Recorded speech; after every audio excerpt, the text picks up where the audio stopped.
My name is Ahmed Maalim Hassan, the newly elected Banisa MP. As you are aware of, we've just came from the ground in Banisa, and drought there is on another level. Even the people who voted for us, we had to move them from the interior of Ethiopia and other counties that are neighboring us, just because they have left with their livestock. As you know, these kind of press conferences have become annual debacle, because we are having this every year. And unless the government introduces a sustainable measure, we will keep on having calling you for such kind of press conferences.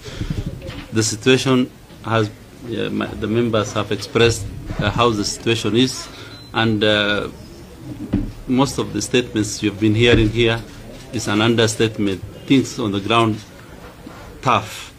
We've been there for the last 2 weeks, and if you go and visit there, we're not even talking about animals now, we're talking about human beings.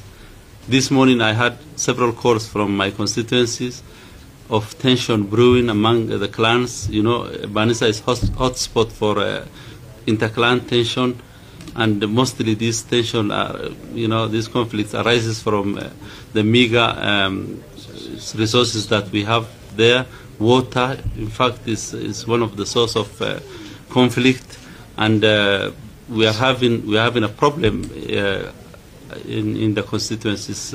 All the constituencies, Mandera, like they said, have been mostly affected, but Wajir and Garissa and other Asal region are no better.